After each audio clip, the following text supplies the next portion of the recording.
दोस्तों नमस्कार, स्वागत करती हूँ एक बार फिर से आप सभी का अपने चैनल भाग्य से ज्ञान में। दोस्तों कमेंट सेक्शन में जय माता दी जरूर लिखना।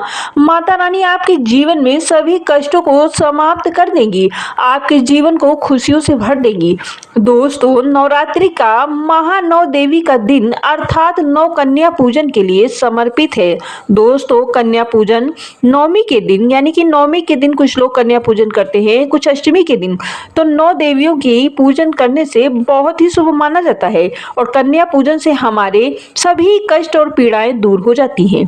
दोस्तों इस बार माता रानी नौका की सवारी पर धरती लोक पर आई हैं और भक्त जनों के कष्टों को दूर कर देंगी। जय माता दी कमेंट सेक्शन में जरूर लिखिएगा। तो जब जब माता नौका की सवारी पर सवार होकर धरती लोक पे आती हैं तो भक्त जनों के कष्टों को समाप्त करने के लिए ही आती हैं। नौका की सवारी पर सवार होकर लोगों के जीवन को खुशियों से भरपूर कर देती हैं। और दोस्तों शुभ नवरात्रि में जो भी कन्या पूजन करता है उसे विशेष लाभ की प्राप्ति होती है, मंगलकारी माना जाता है। बहुत लोग नवरात्रि को और अष्टमी को पूजन से लेकर नौमी पूजन तक कन्या पूजन करते हैं, यानी कि किसी दिन भी आप कन्या पूजन कर सकते हैं। लेकिन याद रहे विधि और विधान के साथ की गई हुई पूजा बहुत जल्द ही संपन्न होती है और उसका लाभ भी बहुत शीघ्र ही प्राप्त हो जाता है। दोस्तों 2023 में 20 अक्टूबर दिन रविवार को अष्टमी मनाई जा रही है। दोस्तों यानी कि दिन रविवार पड़ेगा और नौमी तिथि को 23 तारीख को मनाई जा रही है। दोस्तों ये दिन बहुत ही शुभ और लाभकारी है, यानी कि इस दिन की गई हुई पूजा बहुत जल्दी संपन्न हो जाती है, यानी कि माता रानी बहुत जल्दी स्वीकार कर लेती हैं। कन्या पूजन जरूर से जरूर करना चाहिए। दोस्तों शास्त्रों में 9 दिन के 9 रात्रि को बहुत ही शुभकारी मंगलकारी माना गया है और वहीं 8 दिन की नवरात्रि को शुभ नहीं माना जाता है। दोस्तों वैसे तो 10 दिन की नवरात्रि को बहुत ही शुभ माना जाता है, लेकिन शास्त्रों के अनुसार नवरात्रि में 9 कन्या पूजन करने से माता दुर्गा का अभय वर प्रदान करती हैं, सच्चे हृदय वाले व्यक्ति के सभी कष्टों को निवारण करती हैं।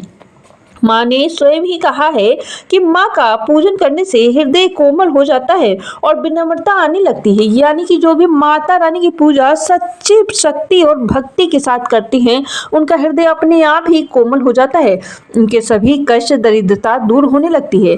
नवरात्रि में माता रानी का व्रत और पूजन किया जाता है, लेकिन नवरात्रि के दौरान सबसे ज्यादा महत्वपूर्ण कन्या पूजन होता है। माता रानी का व्रत उपासना से जितनी खुशी नहीं प्राप्त होती है उतनी कन्या पूजन से प्राप्त होती है। नवरात्रि में छोटी कन्याओं को माता रानी का स्वरूप माना जाता है। कन्याओं को भोग लगाकर उन्हें प्रसन्न किया जाता है और अंत में आशीर्वाद मांगकर कन्याओं को प्रसन्न करने वाले लाल रंग की चुनरी उपहार वगैरह में दिया जाता है, माना जाता है। और कन्या को कोई उपहार दिया जाए वह इसे खुशी खुशी स्वीकार कर ले तो वो समझ जाइए माता रानी जगदम्बा ने आपके द्वारा दी गई हुई भेंट को स्वीकार कर लिया है। कन्याएं प्रसन्न होती हैं तो समझो कि उन्हें माता का आशीर्वाद मिल गया है। कन्याओं की कृपा से उन्हें मुंह मांगा वरदान प्राप्त हो जाता है। नवरात्रि में 2 साल से लेकर 10 साल की कन्याओं को जरूर पूजन करना चाहिए, उनके चरणों को जरूर पूज लेना चाहिए। जितनी पूजा आप माता रानी की करती हैं उससे फल नहीं प्राप्त होता है, लेकिन कन्या पूजन का फल आपको अवश्य प्राप्त होगा, क्योंकि कन्या पूजन करने से माता बहुत ही अधिक प्रसन्न हो जाती है। दोस्तों नवरात्रि में कन्याओं का स्वागत आपके पैर दूध से धुलाकर करना चाहिए। हो सके तो पानी से धुलाएं, जल से धुलाएं, दूध से धुलाएं और स्वच्छ साफ करके आसन पर बिठा देना चाहिए। उन्हें लाल रंग का कुमकुम अक्षत लगाकर उनका स्वागत करना चाहिए, फिर उसके बाद भोजन ग्रहण करवाना चाहिए। लेकिन हमेशा याद रहे कन्याओं की थाली में 3 पूड़ियां कभी भूल कर भी न रखें, ये शुभ नहीं माना जाता है। 3 पूड़ी 3 रोटी मृतक व्यक्ति की निकाली जाती है और बंद हुए कैदियों को भी 3 रोटियां ही दी जाती हैं। दोस्तों कन्याओं का खाना खिलाने से उनके हाथ पैर धुलवा कर लाल रंग की चुन्नी जरूर उड़ानी चाहिए। दोस्तों, कन्याओं को भोजन में दही, जलेबी, पूरी, खीर, सब्जी, छोला, पनीर, आलू की सब्जी खिला सकती है।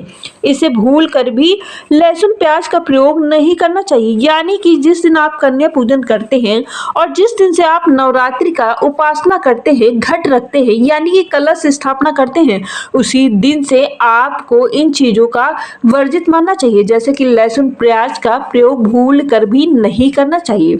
आइए बात करते हैं दोस्तों, कन्याओं को चिप्स, कुरकुरा नहीं देना चाहिए। ऐसा करना घोर अनर्थ माना जाता है, क्योंकि लहसुन प्याज का पाउडर मिक्स होता है, जिससे कि आपका व्रत खंडित हो सकता है। माँ दुर्गा हो जाती है नाराज। हे दोस्तों, नवरात्र में आपको मिल जाएगा अभय वर। तो अगर आप चाहेंगे तो माता आपकी हर इच्छा को पूर्ण कर देगी बहुत जल्द से जल्द। लेकिन आपको ध्यान रखना है, कन्या पूजन में ऐसी गलतियां भूल कर भी न करें। कन्याओं को लहसुन प्याज का भोग भूल कर भी न करवाएं। दोस्तों, जब आप कलश स्थापना करते हैं, जौ से निकली हुई हरियाली बहुत ही शुभ मानी जाती है। कहा जाता है जौ से निकली हरियाली हमारे भविष्य को अच्छे और बुरे होने का संकेत देती है। कहा जाता है अगर नवरात्र में जौ बोए हैं और किसी कारणवश वो नहीं हो पाए तो बहुत ही अशुभ माना जाता है, और वही हरे भरे जौ जग जाते हैं तो बहुत ही शुभ लाभकारी संकेत है।